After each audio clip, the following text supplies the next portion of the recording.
Hello everyone, welcome to Delta Academy. मेरा नाम है रंजन और आप सभी को 26 जनवरी की इस गणतंत्र दिवस की बहुत सारी शुभकामनाएं, बहुत सारे well wishes. And I believe कि एकदम मस्त तरीके से आप सेलिब्रेट कर रहे होंगे, बहुत बढ़िया तरीके से एक गुड फील में आप सब होंगे और प्रिपरेशन भी आप अपनी शानदार लेवल पे कर रहे होंगे। ठीक है, तो आज की क्लास जो है शुरू करते हैं एसएससी जेई की क्रैश कोर्स की। इस क्रैश कोर्स के अंदर हम लोगों ने पिछली क्लास में सीडीआर एंड वीडीआर का टॉपिक जो है उसको पढ़ा हुआ था। अब वहाँ से आगे कंटिन्यू करते हैं और आज पहुँचते हैं हम लोग किरचॉफ्स लॉज पे। ठीक है, तो किरचॉफ के नियम पे हम लोग आ जाते हैं और जल्दी से फटाफट से आपको आज का टॉपिक जो है मैं बताता हूँ कि इसको किस तरीके से स्टडी करना है आपको एग्जाम के पॉइंट ऑफ व्यू से।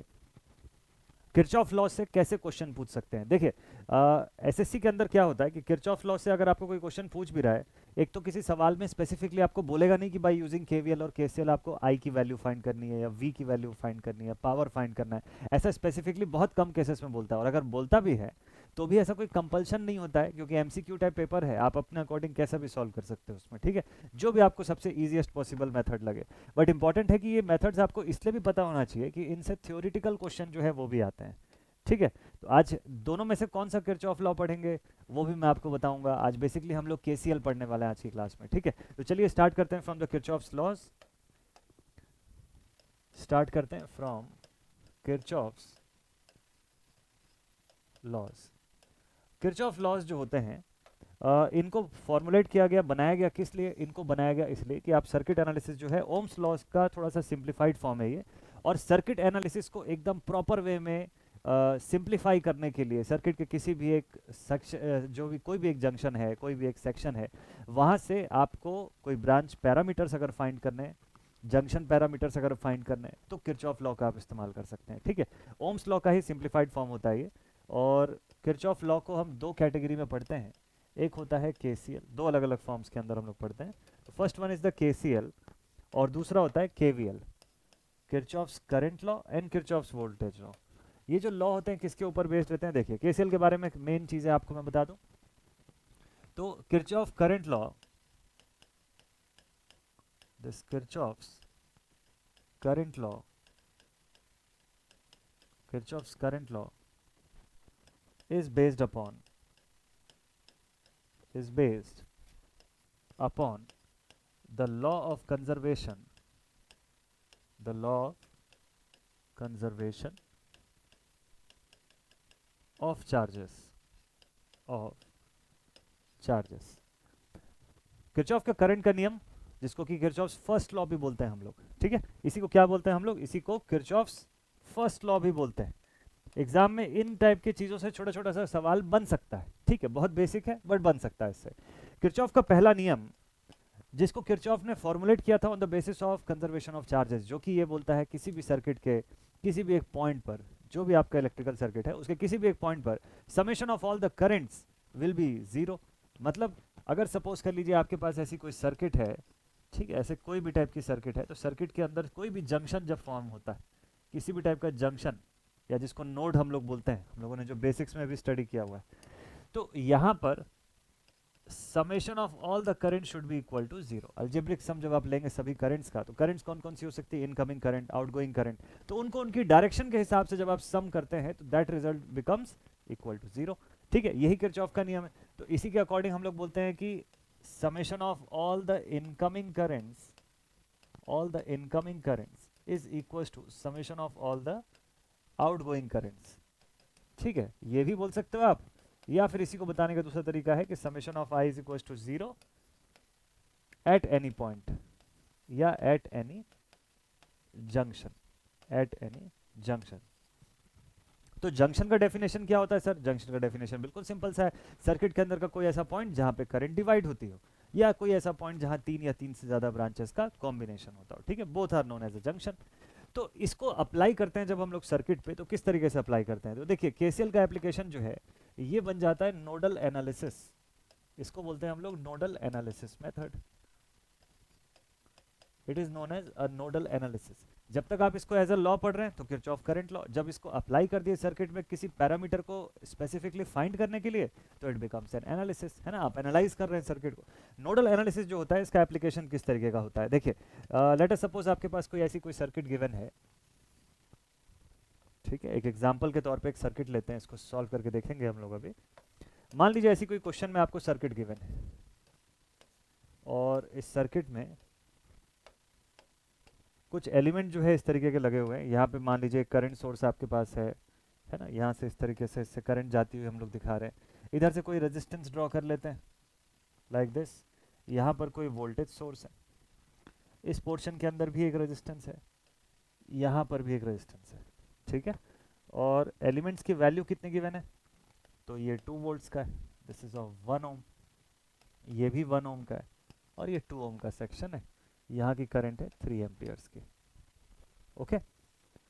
और मान लेते हैं कि हमको क्वेश्चन के अंदर बोला है find the value of power P dash by using KCL. ठीक, बिल्कुल सिंपल सा क्वेश्चन है ये, एकदम आसानी से आप बना लेंगे। देखिए यहां पे आपको बोलता है find the value of P dash. अब दो टाइप का क्वेश्चन बनता है एमसीक्यू के अंदर। क्या होगा कि एक सवाल तो आपका ऐसा रहेगा कि जिसमें सिर्फ इतना बोला रहेगा, कोई करंट निकालना है, पावर या वोल्टेज किसी भी एक ब्रांच का गिवन होगा, ठीक है, जो आपको इस सवाल के अंदर निकालने को बोल रहा होगा। या फिर किसी कोई भी पॉइंट का कुछ ऐसा पैरामीटर पूछेगा और साथ में ये भी लिख देगा बाय यूजिंग नोडल एनालिसिस या बाय मैश एनालिसिस, ठीक है, इस टाइप का भी बोलता है। जिसको कैसे सिंप्लीफाई करेंगे, बिल्कुल सिंपल है। आपको सबसे पहला काम ये करना है, step number 1, identify the total number of junctions. आप सबसे पहले ये देखिए सर्किट में जंक्शंस कितने हैं। जंक्शंस मतलब कोई ऐसा पॉइंट जहां करंट डिवाइड होगी, जैसा मैंने अभी जस्ट आपको बताया। तो आप जब जंक्शन आइडेंटिफाई करेंगे तो आपको कितने जंक्शन दिख रहे हैं इस क्वेश्चन के अंदर, देखिए तो आपको टोटल यहाँ पर एक जंक्शन इधर दिख रहा है, एक जंक्शन यहाँ पे दिखाई दे रहा है, ठीक है। पूरे सर्किट के अंदर 2 जंक्शंस दिख रहे हैं। तो जब 2 जंक्शन आइडेंटिफाई हो गए तो इसके अंदर हमको पता है कि हर जंक्शन को नोड भी बोलते हैं हम लोग, ठीक है। तो इसीलिए हम इनका कुछ नाम भी रख सकते हैं। आगे चल के मैं बताऊंगा कि इसको किस तरीके से रखेंगे। सेकंड केस में आप जंक्शन को उसको उसकी पोटेंशियल असाइन कर दीजिए, मतलब assign the junction potentials, assign the junction potentials, ठीक, with respect to reference junction. देखिए क्या होता है, जब मैं किरचॉफ करंट लॉ अप्लाई कर रहा हूं तो इसका मतलब मुझे सर्किट के अंदर की सभी टाइप की करंट पैरामीटर्स के बारे में पता है। मतलब हर जंक्शन में हर एक ऐसे पॉइंट पे कितनी करंट इनकमिंग और कितनी आउटगोइंग है, ये सारा कुछ हमको नोन होगा, तभी हम अप्लाई कर पा रहे हैं केसीएल। अगर हाँ ऐसी बात है तो इसका मतलब आपको करंट तो पता है, उसकी हेल्प से क्या फाइंड करना चाहिए, वोल्टेज फाइंड करना चाहिए सर, ठीक है। तो जब आप करंट लॉ अप्लाई करते हो तो इसका मतलब करंट के बारे में आपको सारी जानकारी है। Now you are going to find the value of voltages in the circuit. अब आप इससे वोल्टेज फाइंड करने वाले हो सर्किट में, जो कि आपका अननोन है। ये पॉइंट समझ गए ना। तो और करंट और वोल्टेज के हेल्प से आप रेजिस्टेंस भी बता सकते हो, पावर भी बता सकते हैं, दोनों चीजें पॉसिबल है। तो इसीलिए जब केसीएल अप्लाई करते हैं तो करंट का डेटा नोन मान के हम सीधे सीधे वोल्टेज फाइंड करते हैं। तो केसीएल का एंड रिजल्ट हमेशा वोल्टेजेस के फॉर्म में मिलता है, ठीक है। ये इससे भी एक क्वेश्चन बनता है, बहुत इंपॉर्टेंट है। तो assign the junction potential with respect to the reference junction. तो आप वोल्टेज अगर फाइंड करने जा रहे हैं तो बताइए वोल्टेज किसी एक पॉइंट का होता है कि 2 पॉइंट के बीच का डिफरेंस होता है। तो आप बोलेंगे sir voltage is the potential difference between any 2 points. तो फिर इस पॉइंट का जंक्शन वोल्टेज कैसे बता दोगे आप, जब तक आप कोई एक रेफरेंस पॉइंट नहीं लेंगे। तो डेफिनेटली आपको एक रेफरेंस पॉइंट की जरूरत होती है, आपको एक रेफरेंस सेक्शन चाहिए क्वेश्चन के अंदर, जिसके रिस्पेक्ट में आप चीज़ें फाइंड आउट करेंगे, ठीक है। इसके रिस्पेक्ट में आप चीज़ें जो है वो आइडेंटिफाई करेंगे कि बाकी किसी पॉइंट का वोल्टेज जो है वो कितना है। तो मैंने आपको ये सजेशन दे रहा हूँ मैं कि कोई भी ऐसा पॉइंट सर्किट का सेलेक्ट करिए जहाँ maximum number of branches combine होती हो, उसी को रेफरेंस जंक्शन बनाइए। तो मेरे केस में ये दोनों जगह पे maximum number of branches combine होती है, दोनों में से किसी को भी हम लोग जंक्शन आइडेंटिफाई कर सकते हैं एज आवर रेफरेंस जंक्शन। तो make it your reference junction, make it your reference junction. Reference junction बोलने का मतलब ये है कि मेरे लिए रेफरेंस का काम यही कर रहा है। इसको मैं V नोट से डिनोट करूंगा and it's potential will be 0। इसको मैं ग्राउंडेड शो कर रहा हूँ, ग्राउंडेड शो कर रहा हूँ। तो मतलब मेरे पास सर्किट में जितने भी जंक्शंस हैं उन सब का जो रिजल्टेंट में निकालूंगा, जो आंसर निकालूंगा, वो इसी के रिस्पेक्ट में निकलेगा, ठीक है, इसी रेफरेंस जंक्शन के रिस्पेक्ट में। चलिए तो अब ये हो गया। Now apply KCL for each principal node, for each principal node, ठीक है। सर्किट में जितने भी प्रिंसिपल नोड्स हैं, अब प्रिंसिपल नोड क्या हो गया, देखिए रेफरेंस को छोड़ के जितने भी जंक्शन बच गए सबको प्रिंसिपल नोड बोलते हैं।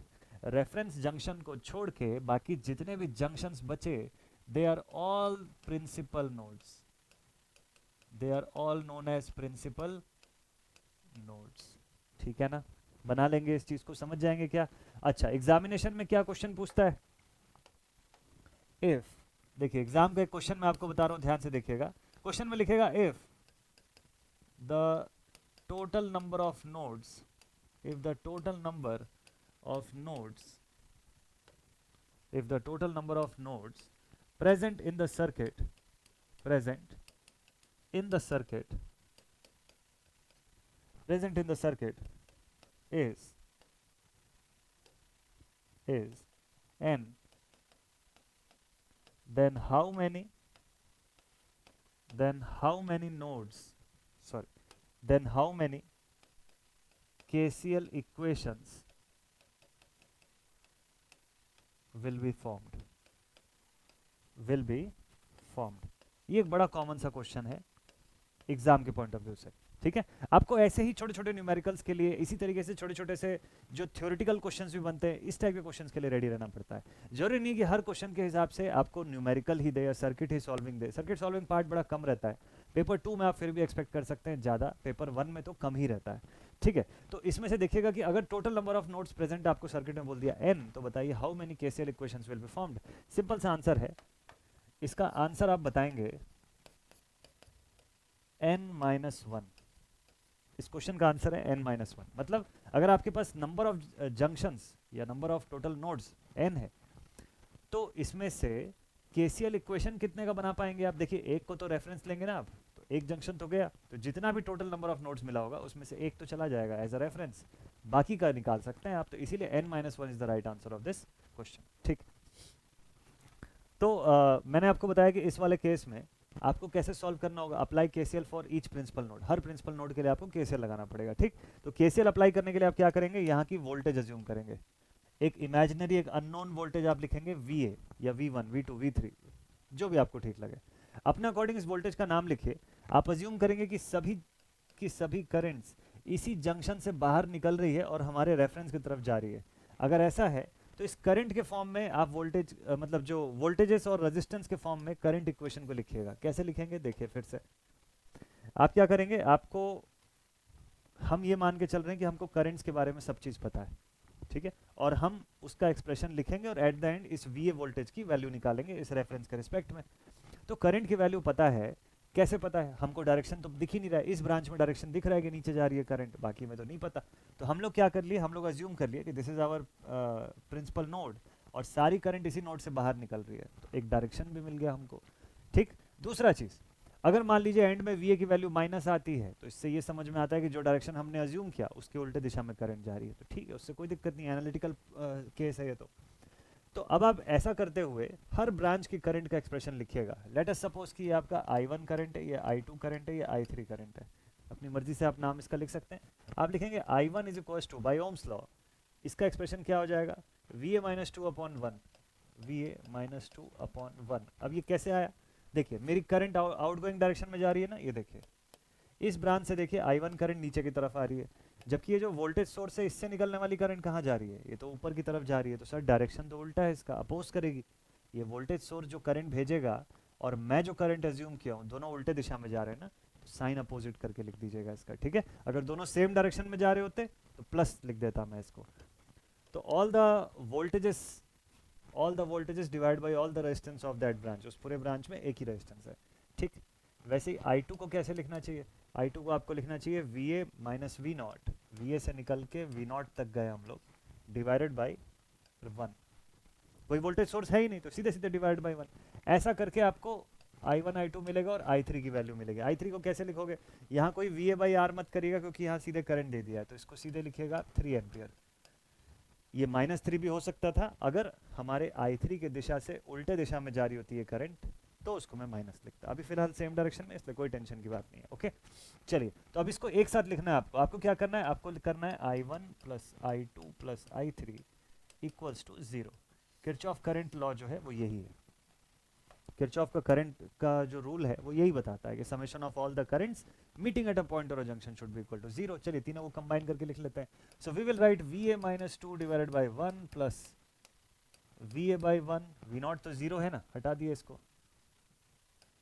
इज इक्वल्स टू देखिए I3 में क्या है हमारे पास +3, तो इज इक्वल टू -3। चलिए फिलहाल अभी एलसीएम लेने के हिसाब से इसको यहीं पे रखते हैं ऐसे, ठीक। तो ये कितना हो जाएगा, V A plus V A, this is equal to 2 times of V A is equal to -1। देखिए -2 +3, तो कितना बचा होगा यहाँ पे, +1, उधर जाके -1 हो जाएगा। तो वी ए की वैल्यू कितनी आ गई, -1/2 वोल्ट्स, ये वी ए की वैल्यू आ गई। सवाल में आपको क्या पूछा, you have to find the value of power P dash. कैसे निकालेंगे, इस ब्रांच की करंट फाइंड कर लीजिए I1, इस ब्रांच की करंट फाइंड कर लीजिए। आप लिखिए I1 निकालना है तो कैसे निकलेगा, I1 का इक्वेशन आपने लिखा ना कि VA -2/1 पुट कर दीजिए उसी में, VA -2 डिवाइडेड बाई 1, ठीक है। VA की वैल्यू कितनी आ गई, -1/2, फिर से आपके पास आ गया -2 whole divided by 1, 2 2 4, this is -1 -4/2, this is -5/2, that is -2.5 ampere. और जब आप पावर फाइंड करेंगे तो power P dash is equal to I²R, current की वैल्यू 2.5 माइनस में इसका square into resistance, into resistance, resistance कितने का है, 1 ओम्स का है, ठीक है। तो 2.5 into 2.5, 6.25 watts should be the value of power P dash. ये आ गया आपके क्वेश्चन का आंसर, बोलिए बन जाएगा आप सभी से। बिल्कुल सिंपल तरीके से आप नोडल एनालिसिस अप्लाई कर सकते हैं, बस ये सारी चीज़ें थोड़ा सा और फास्ट वे में आप सॉल्व करेंगे तो आपसे क्वेश्चन और अच्छे वे में बनने लग जाएगा, और जल्दी से और अच्छे तरीके से बनने लग जाएगा। मेथड तो यही है ना, मेथड जो है वो आपका यही है, ठीक। 6.25 आपका आंसर आ गया इस क्वेश्चन का। चलिए और देखते हैं कि इसमें किस टाइप के क्वेश्चन आपको पूछ सकते हैं और क्या क्या वैरायटीज होती है। वैरायटी आपको मैं फटाफट से बताऊं, नोडल एनालिसिस के अंदर 2-3 वैरायटीज और होती हैं। लेट्स सपोज कि आपके पास एक क्वेश्चन ऐसा दे दिया,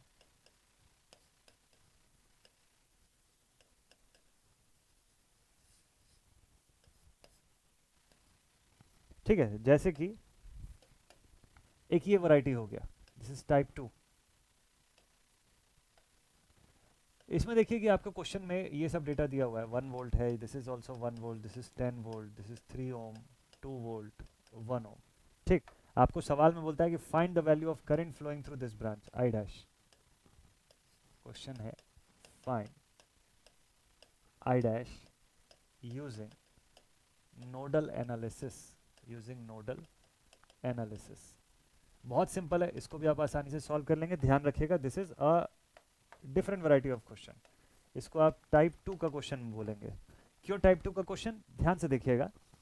पिछला वाला जो मैंने बताया आपको, that was just a basic type of question. इसको अलग वैरायटी का क्वेश्चन इसलिए मानेंगे क्योंकि यहाँ पे आपके पास एक ऐसी ब्रांच है, यहाँ पे आपके पास सर्किट में एक ऐसी ब्रांच आती है जिस ब्रांच के अंदर कोई भी रेजिस्टेंस नहीं है। तो कोई भी रेजिस्टेंस नहीं है तो इससे क्या फर्क पड़ गया, और वोल्टेज सोर्स अकेला बैठा है। याद करिए हम लोग वोल्टेज की ही वैल्यू फाइंड करने बैठे हैं यहाँ पे, और वोल्टेज सोर्स ही अकेला आ गया आपके पास, ठीक है। और दूसरा, ये जो वोल्टेज सोर्स है ये एक प्रिंसिपल नोड से एक रेफरेंस नोड के बीच में कनेक्टेड है। Again this point is very much important, इसको कहीं पे नोट करके रख लीजिएगा। ये इसको नया वैरायटी का सर्किट सिर्फ इसीलिए बनाती है ये, इसकी क्वालिटी, कि यहाँ पे आप लिखेंगे कि कोई independent voltage source, independent voltage source is present between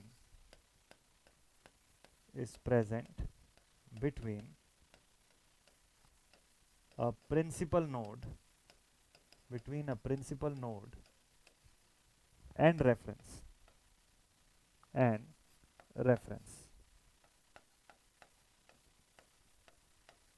ठीक है।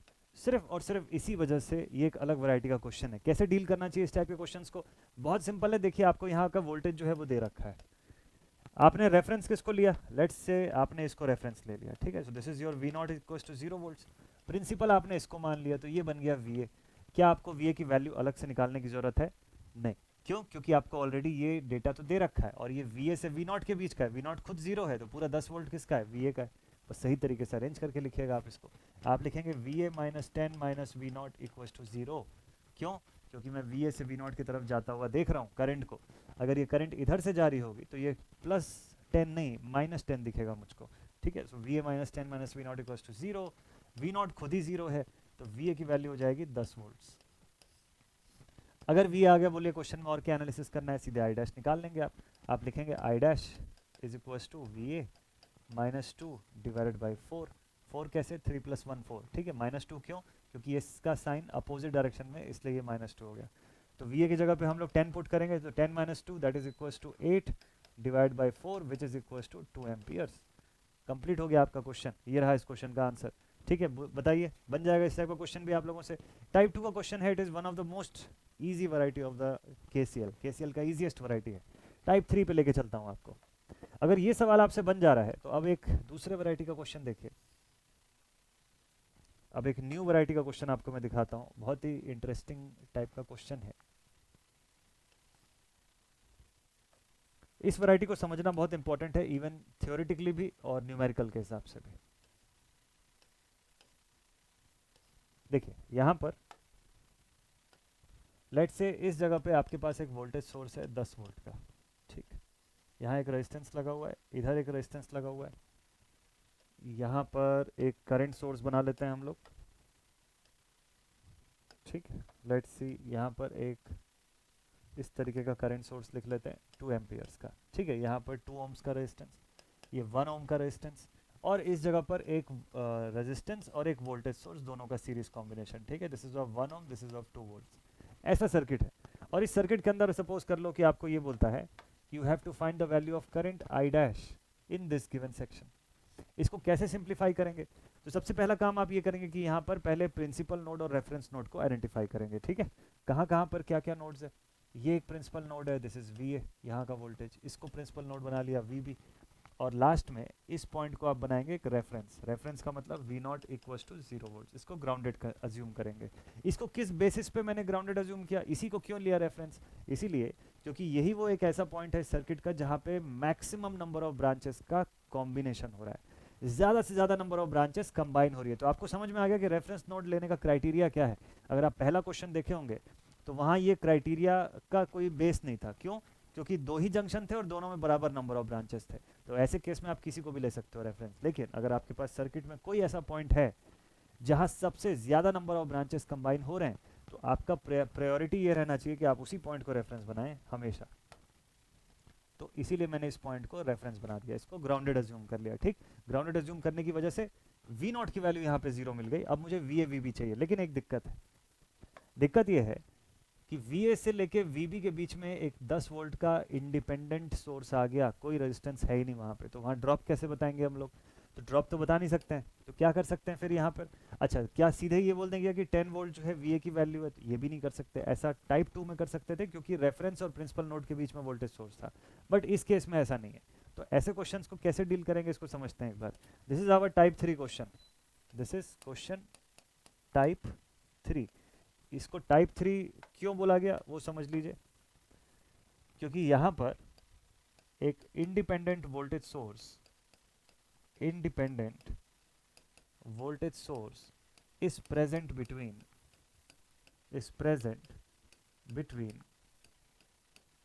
To principal nodes. बहुत स्लाइट सा डिफरेंस है इसमें और टाइप 2 में, लेकिन यही डिफरेंस एक ड्रास्टिक सोल्यूशन जो है वो क्रिएट कर सकता है, ठीक है। इस छोटे से डिफरेंस की वजह से आपके सोल्यूशन में बड़ा चेंज आएगा। कैसे चेंज आएगा, अब ये क्वेश्चन डायरेक्टली केसीएल से बनेगा ही नहीं। इस क्वेश्चन को डायरेक्टली केसीएल से आप नहीं बना सकते हो। क्यों नहीं बना सकते, क्योंकि यहाँ पर एक इंडिपेंडेंट वोल्टेज सोर्स के बारे में बात हो रही है, और किरचॉफ करंट लॉ तब तक करंट के बारे में कुछ नहीं बता सकता जब तक या तो वहाँ का रेजिस्टेंस ना प्रेजेंट हो या फिर वहाँ पे डायरेक्टली करंट दे दिया हो। ये दो में से केस नहीं है अगर कुछ, तो फिर किरचॉफ करंट लॉ का आप डायरेक्टली यूज नहीं कर सकते। तो फिर आपको ऐसे केसेस को सॉल्व करने के लिए क्या मेथड की जरूरत पड़ेगी, एक नए मेथड की जरूरत पड़ेगी, which is known as the method of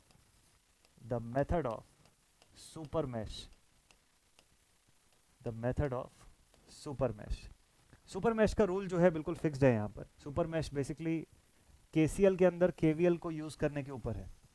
Kirchhoff current law के क्वेश्चंस पे किरचॉफ वोल्टेज लॉ से सोल्यूशन बनाने का एक तरीका है, ठीक है, कि जहां टेम्परेरीली आप एक किरचॉफ वोल्टेज लॉ का यूज करते हैं केसीएल वाले सर्किट्स को सॉल्व करने के लिए, ठीक है। कैसे यूज करते हैं देखिएगा। इसका पहला स्टेप ये होता है कि आपके पास ये जो 10 वोल्ट आया इसको इसके कंपोनेंट्स के फॉर्म में ब्रेक करो। दिस इज द रिजल्टेंट, इसका कुछ कंपोनेंट भी होगा, वी ए में से वी बी माइनस हुआ होगा या वी बी में से वी ए माइनस हुआ होगा और तब 10 वोल्ट आया होगा, ठीक है। तो लेट्स से इसको आप लिखेंगे V A minus V B is equals to 10। फिर से एक बार दोबारा लिखता हूँ, ध्यान से देखिएगा कैसे लिख रहा हूँ मैं इसको। आप उल्टा भी लिख सकते हो, ऐसा कोई कंपलसरी नहीं है, जैसा मैं लिख रहा हूँ वैसे लिखो आप। देखिए आप लिख सकते हैं V A minus 10 minus V B is equals to 0। इसको थोड़ा सही तरीके से लिखेंगे तो ये हो जाएगा V A minus V B is equals to 10। This is your first step. पहला स्टेप ये बोलता है कि आप उस वोल्टेज सोर्स को एक्सप्रेस कर दो उसके कंपोनेंट्स के फॉर्म में, कि कंपोनेंट क्या रहे होंगे। तो मैंने वी ए से वी बी के फॉर्म में ऐसे लिखा कि वी ए से वी बी की तरफ गए तो V A minus V B 10 की डायरेक्शन देखो तो ये भी इस दिशा से अगर हम जा रहे हैं तो 10 अपोजिट डायरेक्शन की करंट भेज रहा है, तो इसलिए ये भी -10 हो गया, ठीक है। So V A minus V B is equal to 10। अच्छा, हो सकता है किसी स्टूडेंट के माइंड में आया कि सर मैं तो वी बी से वी ए की तरफ जाता हुआ देख रहा हूँ, तो भी कोई दिक्कत नहीं, आपका एक्सप्रेशन वही आएगा जो मेरा है। आप लिखेंगे उस केस में V B minus V A plus 10 equals to 0। तो आपका एक्सप्रेशन हो जाएगा V B minus V A is equals to -10। इसी एक्सप्रेशन को थोड़ा अरेंज करके लिख दीजिए, तो ये हो जाएगा minus of V A plus of V B is equals to -10। Minus sign से मल्टीप्लाई कर दो, है ना, तो ये हो जाएगा V A minus V B is equals to 10। अब बोलो ये तरीके से और इस तरीके से जो आंसर आ रहा है, आंसर मतलब जो एक्सप्रेशन आ रहा है, दोनों में आपको कोई डिफरेंस दिख रहा है क्या? दोनों एक्सप्रेशन तो सेम है यार, तो आप कैसे भी बनाइए। इसलिए मैंने बोला कि इसमें बिल्कुल फ्री हिट है, आप कोई फर्क नहीं पड़ता वी ए से वी बी देखें या वी बी से वी ए देखें, एज लॉन्ग एज जब तक आप साइन सही पुट कर रहे हैं आपका आंसर एकदम करेक्ट आएगा, ठीक है। तो इसमें एग्जाम में कोई फर्क नहीं पड़ेगा, इससे आप बिल्कुल आराम से सॉल्व कर सकते हैं अपने अकॉर्डिंग। कोई भी एक मेथड को फॉलो करिएगा टिल द एंड, ठीक। चलिए, तो अब हम लोग इसके आगे पढ़ते हैं। ये पहला स्टेप था, इससे जो इक्वेशन आया make it your first equation. Second case में अब एक बार आपने इसके कंपोनेंट्स के फॉर्म में इस रिजल्टेंट को एक्सप्रेस कर दिया, then you don't need it anymore. अब इसको आप रिमूव कर दीजिए, इसको हटाइए सर्किट से, ठीक है। और हटाएंगे कैसे? तो भाई वोल्टेज सोर्स से इसको रिप्लेस किससे कर सकते हैं? With a short circuit branch. ऐसे थोड़ी ना हटा सकते हैं, इसको शॉर्ट सर्किट से रिप्लेस करेंगे ना, क्यों? क्योंकि हमने इसका एक्सप्रेशन बना लिया ऑलरेडी। अब देखिए जो रिमेनिंग सर्किट है उसमें जितने भी केसीएल इक्वेशन बन सकते हैं इन दोनों जंक्शंस के बीच, सबको एक ही इक्वेशन के अंदर लिखिएगा। फिर से एक बार ध्यान से सुनिए। अब जैसे ही आपने इस वोल्टेज सोर्स को हटा दिया, अब आप केसीएल लगाइए इस सर्किट के अंदर। अब आप ध्यान से देखेंगे तो आपका ये जो जंक्शन वीए था और जो जंक्शन वीबी था, अब ये दोनों कंबाइन होके एक ही सिंगल नोड, एक ही सिंगल जंक्शन बन गए। इसी को बोलते हैं सुपर नोड, इसी को बोलते हैं सुपर नोड। अब आपको सुपर नोड का कंसेप्ट समझ में आ गया। सुपर नोड से थ्योरेटिकल क्वेश्चन बनते हैं एग्जामिनेशन में, ठीक है। ऐसे वाले क्वेश्चन तो बनते ही हैं, थ्योरेटिकल क्वेश्चन भी इसके अंदर से पूछता है कि सुपर नोड कब फॉर्म होता है। सुपर नोड तब फॉर्म होता है जब हमारे पास कोई इंडिपेंडेंट वोल्टेज सोर्स दो प्रिंसिपल नोड्स के बीच में आ जाए, ठीक है। तो अब आपको ये सुपर नोड बनता हुआ दिख रहा है, यहाँ पे इस जगह पे एक सुपर नोड n बन रहा है।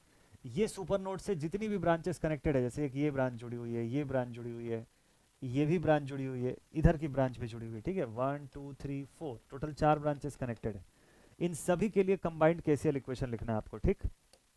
लेकिन ब्रांच की आइडेंटिटीज को नहीं चेंज करना है। जैसे आप इधर से जब देखेंगे तो आपको दिखेगा यहाँ से equation V A -2/1 plus V A by 1 plus, देखिए यहाँ तक वी ए का पार्ट था तो वी ए लिख दिए, जहाँ से वी बी से कनेक्शन है उसको वी बी के फॉर्म में लिख दीजिएगा, प्लस आप लिखेंगे V B divided by 2 plus 2 is equal to 0, ठीक है।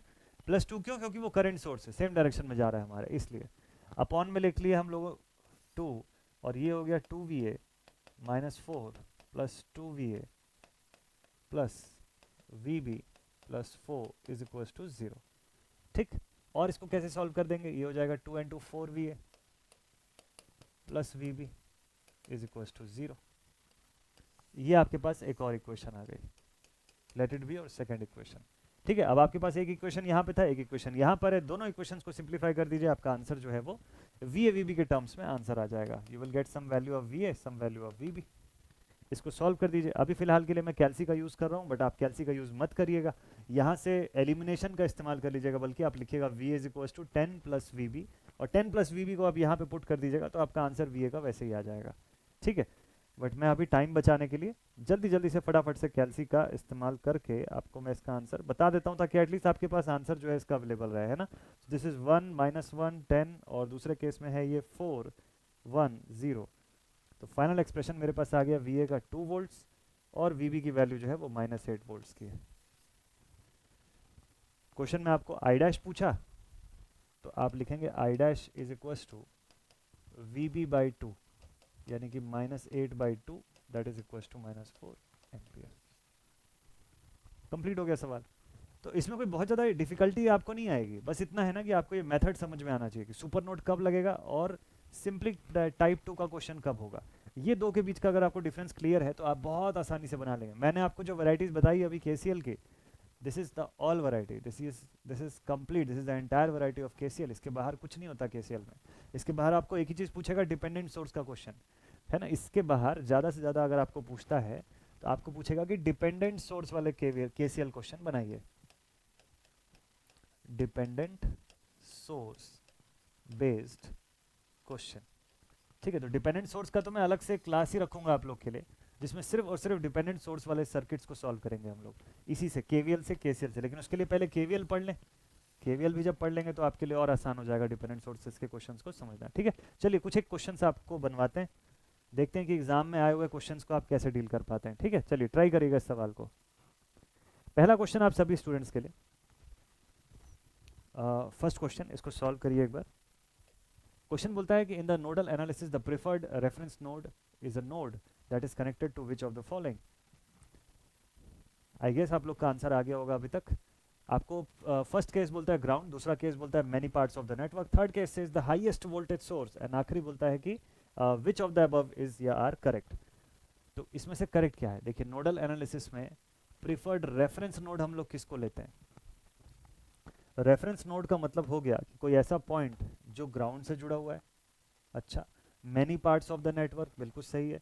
The highest voltage source, highest voltage source वाला पार्ट गलत है, ऐसा कोई क्राइटेरिया नहीं रहता कि हाईएस्ट वोल्टेज सोर्स हो। ठीक है, तो या तो 1 एंड 2 कहीं पे होगा तो वो सही है, या तो 1 एंड 2 कहीं होगा तो सही है, या फिर अगर सिर्फ 1 या 2 में से कोई एक होगा तो भी ठीक है। तो हमारे पास 1 ओनली तो बोल रहा है, लेकिन 1 एंड 2 अवेलेबल है, तो this option should be the correct answer of this question. ठीक है, तो आपको इससे आइडिया लग जाएगा कि थ्योरेटिकल क्वेश्चन कैसा आता है। जब इसमें से बनेगा थ्योरी तो किस तरीके का थ्योरेटिकल क्वेश्चन पूछेगा। ठीक है, चलिए एक और क्वेश्चन बनाते हैं हम लोग। देखिए, एक ये सवाल है, सर्किट का एनालिसिस करना है आपको। ठीक है, आपको बोलता है what will be the values of VS and IS respectively in the circuit shown below. कहीं पे ये नहीं बोला केसीएल से बनाना है, बट आप चाहें तो केसीएल से ड्रॉ कर सकते हैं, सॉल्व कर सकते हैं इसको। अगर मैं केसीएल से बनाने जाऊं तो मेरे पास यहाँ पे एक जंक्शन ऊपर दिखाई देगा, यहाँ की पोटेंशियल मैं वी ए बोलूंगा, यहाँ पे दिखेगा मुझे V not is equal to 0 volts. ठीक, अब देखिए इसको सॉल्व कैसे करना चाहिए। यहाँ की पोटेंशियल मुझे साफ साफ दिख रही है 10 वोल्ट है, कुछ करना ही नहीं है, मुझे डायरेक्टली वी ए की वैल्यू मिल गई 10 वोल्ट। कैसे? आपको ये समझ में आ जाएगा कि ये क्वेश्चन टाइप 2 का है। कैसे टाइप 2 का क्वेश्चन है? देखिए यहाँ पे प्रिंसिपल नोड और रेफरेंस नोड के बीच में 10 वोल्ट का सोर्स इंडिपेंडेंटली लगा है, 10 वोल्ट तो मिल गया मुझे यहाँ का वोल्टेज। अब पूछा क्या है सवाल के अंदर? देखिए, आपको क्वेश्चन में ये पूछा कि यहाँ से आई एस की वैल्यू कितनी है। ठीक है, करंट का डिस्ट्रीब्यूशन जो है that is one of the most important thing in this case. तो यहाँ पे आपको सबसे पहले तो क्या बताना है? वी एस बताना है। अच्छा, वी एस तो चलो आप बता लेंगे, आप पहले ये देखिए कि इस पूरे पोर्शन में, इस सर्किट में देखिए यहाँ से यहाँ तक कितना वोल्टेज है। तो आप बोलेंगे सर 10 वोल्ट है। कैसे पता? क्योंकि पैरेलल सर्किट है, जितना वोल्टेज इन दो पॉइंट्स पे होगा उतना ही सामने वाले पॉइंट्स पे भी होगा। तो पैरेलल सर्किट होने की वजह से यहाँ 10 वोल्ट है। 2 एम्पियर की करंट जब 2 ओम से गुजरती है तो 2 टू जा 4 वोल्ट्स का ड्रॉप बनाती है। तो बताइए वी एस की वैल्यू कितनी होगी? अब दो ऑप्शन हो सकता है, इसको 10 पूरा करने के लिए या तो ये 6 का हो सकता है या 14 का हो सकता है, प्लस माइनस के साइन के हिसाब से। तो देख लेते हैं क्या मेरे पास 6 का ऑप्शन है? नहीं है, मतलब 14 का ऑप्शन है। अच्छा, ठीक है। अच्छा, वी एस में देखिए ऊपर प्लस होना चाहिए, नीचे माइनस होना चाहिए, उस हिसाब से बताइए। अभी जो मेरा 10 वोल्ट है उसमें यहाँ पे पॉजिटिव साइन है, यहाँ पर नेगेटिव है, देख लीजिए, ऊपर पॉजिटिव नीचे नेगेटिव है, तो मैं ऐसा बता सकता हूँ ना। तो अगर इसको देखो कंपेयर कैसे करेंगे आप, मैं बताता हूँ। यहाँ 10 वोल्ट्स है ना, आपका देखिए वी एस कैसा बन रहा है। इस करंट सोर्स को भूल जाइए, अभी वी एस के सिंबल पे ध्यान दीजिए आप। This is your V S, okay. 2 पर कैसा बन रहा है? 4 वोल्ट्स। वी एस की वैल्यू आपको बतानी है, ठीक है, वी एस की वैल्यू आपको बतानी है। तो अगर मान लीजिए वी एस की वैल्यू 6 वोल्ट होती, तो खुद से सोचिए कि 6 माइनस 4 होकर 2 बचता रिजल्टेंट, तो ये तो पॉसिबल ही नहीं है। तो वी एस की वैल्यू कितनी होगी, 14 वोल्ट होगी, प्लस 14 माइनस 4 जब होगा तो रिजल्टेंट प्लस 10 बचेगा। तो इसका मतलब हमारा वी एस जो है वो प्लस 14 वोल्ट का है। अब प्लस 14 वोल्ट यहाँ पे, प्लस 14 वोल्ट यहाँ पे, दो जगह पे, ठीक। दूसरा केस, आपको अब आई एस की वैल्यू जो है वो पता लगानी है कि यहाँ से करंट इसके अंदर डाउनवर्ड्स कितनी जा रही है। तो आप क्या इसके अंदर से आई एस निकालने के लिए आप देखेंगे कि सर यहाँ तो 2 एम्पियर की करंट हम लोग भेज रहे हैं। देखिए यहाँ पर 2 एम्पियर की करंट जो है वो हम लोग भेज रहे हैं, ठीक है। अब इस ब्रांच का करंट जो है वो कैसे पता लगेगा, इसके लिए क्या तरीका है, सोच के देखिए एक बार। आपको इस ब्रांच का करंट बताना है कि यहाँ से कितनी करंट जा रही होगी, ठीक है, आई एस की वैल्यू आपको बतानी है। इसको बताने का तरीका क्या होगा सोचिए तो। अब आपको देखना है यहाँ से कि करंट की वैल्यू -1 एम्पियर जा रही है कि +1 एम्पियर जा रही है। भाई सिंपल सी बात है, लॉजिकली सोचिएगा एक बार। यहाँ से जब 10 वोल्ट का सोर्स है, इससे डायरेक्शन करंट की बाहर की तरफ होनी चाहिए। इनकमिंग पूछा है आपको क्वेश्चन में, तो डायरेक्शन देख के ही मुझे समझ में आ रहा है कि आंसर मेरा नेगेटिव आना चाहिए। वैल्यू तो आप फिर भी कैलकुलेट कर लोगे, बट उतना टाइम नहीं है आपको एग्जाम में। आपको देख के समझना पड़ेगा कि आपका क्वेश्चन का राइट आंसर क्या होगा। तो 14 वोल्ट तो हमको समझ में आ गया ऐसे कंपेयर करके। करंट की डायरेक्शन को देखते हुए भी हमको समझ में आ रहा है कि करंट का डायरेक्शन अपोजिट होना चाहिए। क्यों ऐसा, क्योंकि 10 वोल्ट का source is a big value as compare to this 2 ampere source. इसको इससे मैं मिला भी दूं तो भी ये 4 वोल्ट ही बना रहा था उधर। इसका खुद ही का वोल्टेज जो है वो कम है, तो बहुत ज़्यादा वोल्टेज नहीं है, क्योंकि इससे 4 से सब्ट्रैक्ट भी होना है उसको। तो उसके कंपैरिजन में 10 वोल्ट सबसे बड़ी सोर्स है इस सर्किट के अंदर। और अगर 10 वोल्ट इन सब में से सबसे बड़ी सोर्स है, तो इसी से करंट बाहर निकलनी है चाहे कुछ भी हो जाए। अगर ऐसा है तो आई एस नीचे की तरफ पूछा है, और मुझे पता है कि 10 से करंट बाहर की तरफ निकलनी चाहिए, तो कंप्लीट हो जाएगा क्वेश्चन। अप्रोक्सीमेशन से बहुत सारी चीज़ें आप बना लोगे, ठीक है। ये एक टाइप का क्वेश्चन हो गया। और देखिए कैसे बनाएंगे आप इसके अंदर। एक क्वेश्चन और ले लीजिए, एक और सवाल है। इसमें बोलता है कि a dash is formed by enclosing a dependent और independent voltage source connected between the two non reference nodes and any element connected in parallel with it.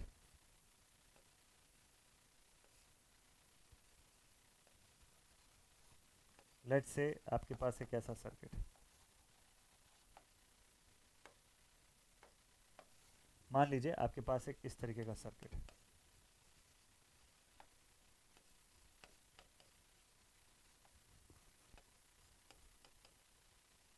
ऐसा।